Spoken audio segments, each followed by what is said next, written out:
Hello, my brilliant students, and welcome back to another episode with me, the Pillow Professor, where we explore fascinating topics to help you drift off to sleep while filling your mind with knowledge. Tonight, we're diving into a powerful and sometimes terrifying force of nature, floods. From ancient times to the modern day, floods have shaped landscapes, cultures, and human history in ways both destructive and life-giving. So, get cozy, settle into your pillows, and prepare for a gentle journey through the waters of knowledge. Before we wade in, don't forget to tap that like button, subscribe to the channel if you haven't already, and let me know in the comments where you're listening from tonight. I always love seeing how far and wide my classroom stretches.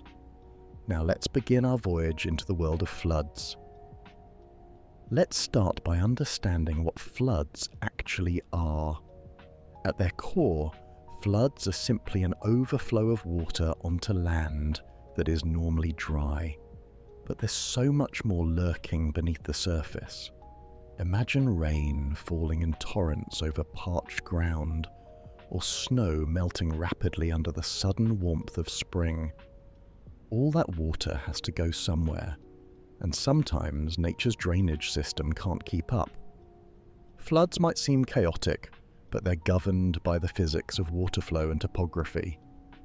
Rivers and streams follow paths dictated by gravity and terrain, and when those channels can't carry the volume pouring into them, the water spills over. It can happen slowly, like the gentle swelling of a river over days, or violently, like a wall of water racing down a canyon after a sudden storm. Yet floods are not solely driven by rain. Storm surges pushed by hurricanes can inundate coastlines, tsunamis can sweep ashore after undersea earthquakes, and dams or levees can fail under pressure. Even ice jams in rivers can act like corks, suddenly releasing built-up water in a surge. The sheer variety of causes means floods are not just a natural disaster, they're a natural process. Water seeks its lowest point, and whether we build cities in its path or not, nature always remembers its roots. It's this delicate balance between water's life-giving presence and its destructive potential that makes floods so compelling. To truly grasp the impact of floods, we must travel back in time, because the story of floods is intertwined with the story of human civilization itself. Long before the invention of writing, floods shaped the fertile plains where ancient societies took root. The Tigris and Euphrates in Mesopotamia, the Nile in Egypt, and the Indus River in South Asia all nurtured early civilizations, delivering rich silt that made crops thrive. But these same rivers occasionally unleashed devastating floods that wiped out villages and crops, reminding people of the precarious balance they lived under. One of the earliest written flood accounts comes from the Epic of Gilgamesh, where a great deluge sent by the gods nearly wipes out humanity. This story mirrors other flood myths from around the world, like the biblical tale of Noah, or Manu's flood in Hindu tradition. It seems floods have always held a place in our collective memory, symbolizing both destruction and rebirth. Moving forward in time, we see records of floods shaping modern nations. In 1887, the Yellow River in China burst its banks, flooding vast areas and leading to the loss of as many as 2 million lives. Centuries of river management and dikes couldn't withstand the river's power, and the social and political consequences were immense. In 1931, another catastrophic flood in China engulfed cities and farmlands, displacing millions and leaving deep scars on the nation's psyche. Similarly, Europe's Great Flood of 1953 breached sea defences in the Netherlands and parts of the UK, drowning hundreds and transforming flood management policies forever. Floods don't just wash away physical structures, they wash through history, changing laws, governments, and how societies understand nature. It's no wonder these watery disasters linger in our stories, our art, and our planning for the future. Let's dive into the science behind why floods happen and how experts try to predict them. At its simplest, flooding occurs when water input exceeds the capacity of the environment to absorb or drain it away. Rainfall intensity and duration play huge roles. A gentle rain over several days may soak into the soil or flow calmly through streams, but a violent downpour in a short time can overwhelm drains, rivers, and even the ground's ability to absorb water. Then there's the nature of the terrain. Urban areas with concrete and asphalt prevent water from soaking in, leading to rapid runoff into sewers and waterways. Rural landscapes with healthy soil and vegetation can absorb much more water, though even they have limits. Meteorologists use radar and satellite imagery to track rainfall and storm systems. Hydrologists study river levels, soil moisture, and watershed characteristics to forecast how much water might flow downstream. Mathematical models crunch data to predict when and where floods might strike. Despite modern tools, nature still surprises us, especially as climate change makes weather patterns more extreme and less predictable. Snowmelt floods are another puzzle. Mountain snowpack acts like a reservoir, holding water until warm temperatures trigger a release. If spring warms too quickly, all that melting snow can race into rivers at once, causing sudden flooding downstream. Climate change is a growing player in this story. Warmer air holds more moisture, which means storms can drop more rain than in previous decades. Coastal areas face rising seas and stronger storms, leading to higher storm surges and coastal flooding. Even regions that didn't flood historically might start seeing floods more often, simply because the rules of the climate game are shifting. Floods are not just about water flowing over land, they're about people.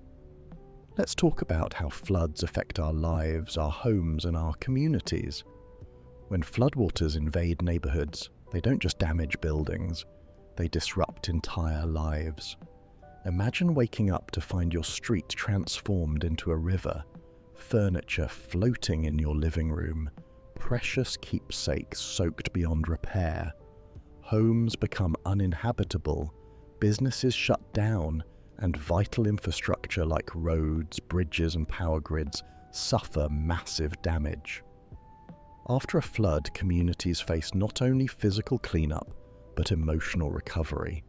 People who survive floods often experience trauma, anxiety, and depression, haunted by memories of water rising around them, of escape, or even of losing loved ones.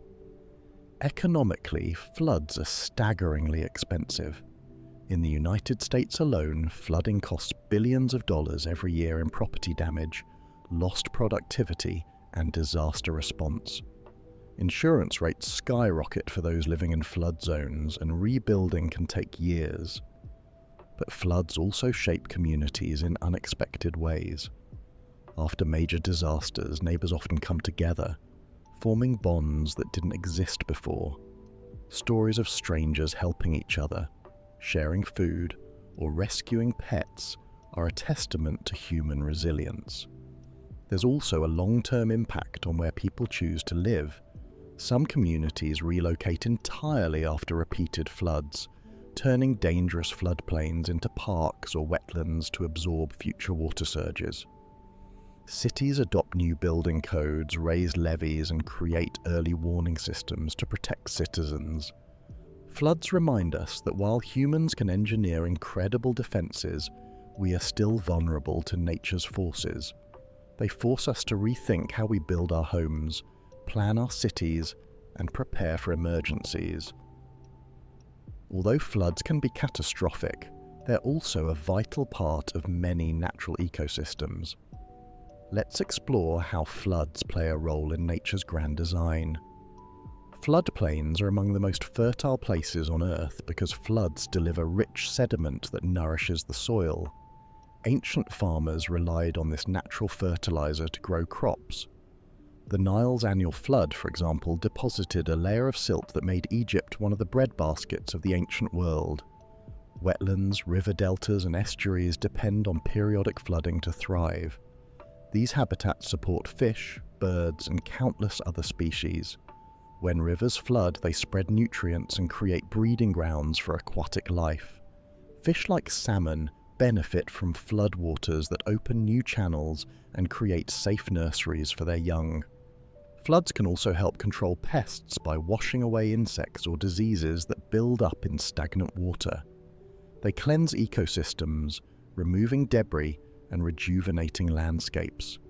However, human attempts to control floods sometimes disrupt this natural cycle. When levees and dams hold rivers in rigid channels, wetlands shrink, species lose habitat, and natural processes become stifled.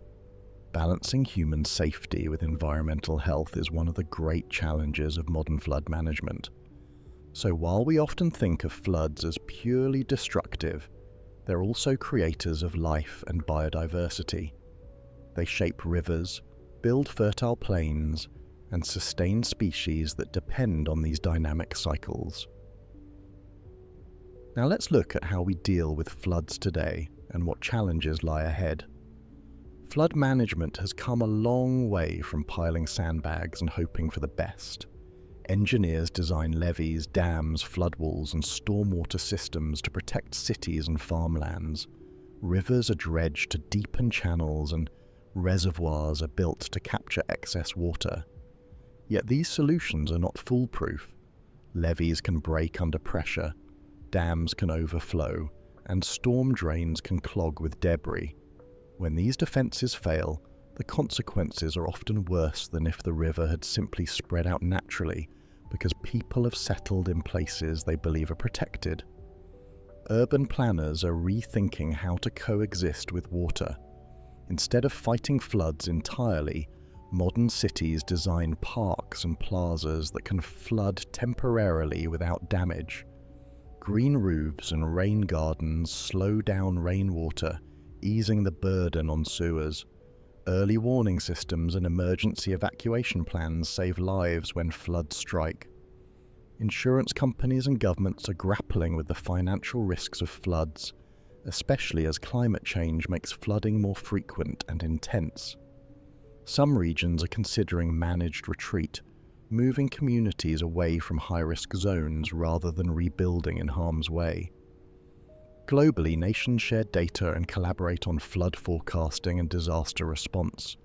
Satellites track storms and rainfall patterns, while computer models predict how rivers and coastlines might behave under future climate scenarios. Despite all our technology, one thing remains certain: water will always find its path. It's up to us to respect that path, learn from history, and design systems flexible enough to adapt to a changing world. Beyond their physical impact, floods ripple through human culture, weaving themselves into myths, art, and beliefs across the world. From the dawn of civilization, floods have been seen as messages from the divine, punishments for humanity's sins, or cleansing forces paving the way for renewal. The biblical flood, where Noah builds an ark to save life from God's wrath, is perhaps the most widely known, but similar tales echo from every corner of the globe. In India, the story of Manu tells of a great flood warned by a fish, an incarnation of the god Vishnu who saves Manu and seeds of all life. In Mesopotamia, the Epic of Gilgamesh speaks of Utnapishtim, who survives a colossal flood sent by angry gods. Ancient Greek myths recount how Zeus unleashed rain to destroy humankind, sparing only Deucalion and Pyrrha. Flood myths often share striking similarities: a chosen survivor, a vessel, a great deluge, and rebirth. Some historians and scientists speculate these stories might stem from ancient memories of real catastrophic floods, woven into cultural identity over thousands of years. Art, too, has captured floods through the ages. Renaissance paintings depict Noah's Ark braving towering waves, while Japanese ukiyo-e prints show towns submerged under swollen rivers. Literature and poetry describe floods as metaphors for overwhelming emotion or unstoppable change. These tales remind us that floods are more than natural events. They're profound symbols of both destruction and the possibility of new beginnings. Floods test human courage in extraordinary ways, and countless stories of heroism emerge from their waters. During Hurricane Harvey in 2017, images went viral of neighbors forming human chains to rescue elderly residents from chest-deep floodwaters in Houston. Ordinary people used kayaks, fishing boats, even inflatable pool toys to ferry stranded families to safety. In 2011, Thailand faced months of devastating floods. Amid the chaos, volunteers delivered food and water by boat, braving murky, debris-filled waters. School teachers transformed classrooms into shelters, and entire communities worked tirelessly to build sandbag barriers, saving neighborhoods from submersion. One of the most gripping stories comes from the 1953 North Sea flood in the Netherlands and England. In the pitch dark of a winter night, people climbed onto roofs and hung onto trees as icy waters surged into their homes. Lifeboat crews rowed through streets, rescuing hundreds, while farmers broke holes in dikes to redirect the floodwaters away from towns, sacrificing their own land to save lives. These moments show the very best of humanity under pressure. Strangers become rescuers, communities rally, people find strength they never knew they possessed. While floods bring destruction, they also spark acts of profound kindness and bravery that remind us how deeply connected we are. Our battle against floods has grown ever more sophisticated, with technology acting as our vigilant guardian. Let's explore the cutting-edge tools helping us predict, detect, and manage floods. In past centuries, flood warnings came from observing river levels or reading the clouds. Today, we deploy an array of modern marvels. Satellites circle the Earth, monitoring rainfall, storm systems, and even soil moisture levels. Radar systems measure rainfall intensity minute by minute, helping meteorologists forecast which rivers might rise and how quickly. Automated river gauges track water levels in real time, sending alerts if rivers approach dangerous thresholds. These data points feed into complex computer models that simulate how water will move across landscapes, predicting which areas might flood, sometimes days in advance. In urban areas, sensors embedded in storm drains detect rising water, triggering warnings before streets become rivers. Smartphone apps and emergency tech systems deliver alerts to millions within seconds, giving people time to evacuate or move belongings to safety. Some cities have even begun using artificial intelligence to analyze vast data sets, identifying flood risks with greater accuracy. Drones survey damage after floods, helping emergency services map safe routes and locate stranded survivors. Despite these advances, challenges remain. Predicting flash floods remains notoriously difficult, especially in mountainous regions where storms can drop torrents of rain in minutes. But as technology continues to evolve, our ability to see floods coming and respond effectively grows stronger each year. Not all floods follow the same script. Some are so bizarre that they become legends in their own right, leaving scientists and locals shaking their heads in disbelief. Take the Great Molasses Flood of Boston in 1919. A giant storage tank ruptured, unleashing a wave of sticky molasses 15 feet high, rushing through streets at nearly 35 miles per hour. Buildings were flattened, train tracks were twisted, and the sweet, suffocating flood claimed 21 lives and injured over 150 people. To this day, Locals claim the streets still smell faintly of molasses on hot summer days. In 2002, the Czech city of Prague faced flooding from the Vltava River so severe that underground metro stations became lakes. But what captivated the world were reports of zoo animals escaping into the floodwaters, including hippos swimming through city streets. In 2007, a glacier in Chile collapsed, releasing an enormous flood of ice-cold water that carved new valleys in the landscape below. Scientists studying glaciers call these sudden floods jökullaups, a tongue-twisting Icelandic word meaning glacial run. Sometimes even animals cause floods. Beavers in Canada occasionally build dams so massive that they redirect rivers, flooding forests, highways, and even entire neighborhoods. Satellite images have documented beaver dams stretching hundreds of meters, creating miniature lakes where none existed before. These strange floods remind us that while we often think of flooding as purely natural or meteorological, the reality is far more varied, and sometimes downright peculiar. Floods don't just leave physical scars on the landscape.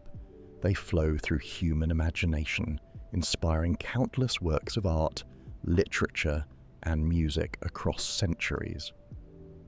Painters have long captured the drama and emotion of rising waters.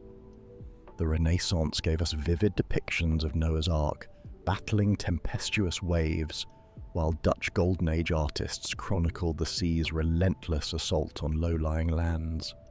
In Japan, ukiyo-e artists like Hokusai immortalized rivers swollen with rain, carving their sinuous paths through villages and cities alike. Literature, too, brims with flood imagery, using water as both a literal and symbolic force. In the Bible, the Great Flood represents divine judgment and new beginnings. Charles Dickens in Bleak House uses flooding in London to mirror the chaos and corruption lurking beneath the city's surface. Mark Twain describes the mighty Mississippi's floods with awe and respect, reflecting how a river could nurture life one season and sweep it away the next. Poets from William Wordsworth to Langston Hughes have written of floods, sometimes as natural disasters, sometimes as metaphors for overwhelming emotion, change, or renewal. The sudden, unstoppable rush of water often symbolizes forces beyond human control, whether in nature, society, or the human heart. Music hasn't been immune to flood's powerful symbolism either.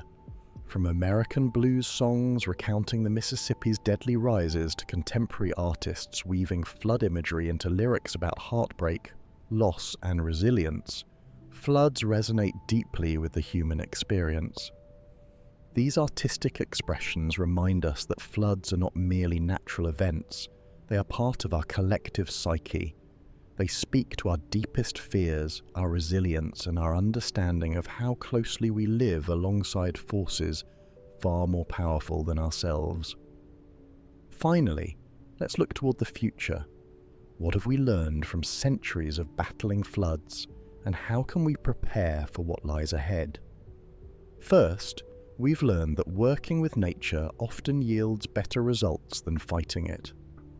Engineers and urban planners are increasingly embracing green infrastructure, parks that double as flood basins, wetlands restored to absorb excess water, and riverbanks allowed to overflow safely rather than confined by rigid walls. Communities worldwide are rethinking how and where we build. Instead of placing homes in floodplains, cities are mapping high-risk zones and steering new development to safer ground. Buildings in flood-prone areas are being elevated, constructed with materials that can withstand water, and designed to recover quickly after floods recede. Education plays a vital role. Schools, governments, and non-profits teach people how to prepare emergency kits, plan evacuation routes, and protect their homes. The more communities know, the safer they become. Climate change remains the wild card in flood planning. As storms grow more intense and seas rise, engineers, scientists, and policymakers face a moving target. Yet there's hope in global cooperation, shared research, and technological innovation. Floods will always be part of our world. Water, after all, is life, but it is also a force that demands respect. The lessons learned over centuries guide us to a future where we can coexist more safely with the rivers, rains, and tides that shape our planet. And that, my students, is perhaps the most important lesson of all. While we can never fully control nature, we can learn, adapt, and build resilience for whatever floods the future might bring. And there we have it, my brilliant students, a journey through the mighty, mysterious, and sometimes merciless world of floods. Tonight, we explored how floods form, the science that tries to predict them, and the human histories intertwined with their powerful currents. We ventured into ancient myths and cultural tales, witnessed acts of incredible heroism, and marveled at strange and unusual floods that defy imagination. We saw how floods can devastate lives and reshape communities, yet also nourish ecosystems and sustain life in unexpected ways. And we looked ahead to the future, considering how technology and human resilience might help us navigate the rising tides in a changing world. Through it all, one truth stands out. Water, for all its beauty and necessity, is a force we must respect. While we can't always control the rivers, storms, or seas, we can learn, adapt, and find ways to live alongside these timeless forces. Thank you for joining me on this gentle voyage tonight. I hope you're feeling both enlightened and perhaps just a little drowsy, ready for a peaceful sleep filled with dreams of flowing rivers and gentle rains rather than raging floods. Until next time, my curious students, this is the Pillow Professor, wishing you calm waters and tranquil nights. Good night.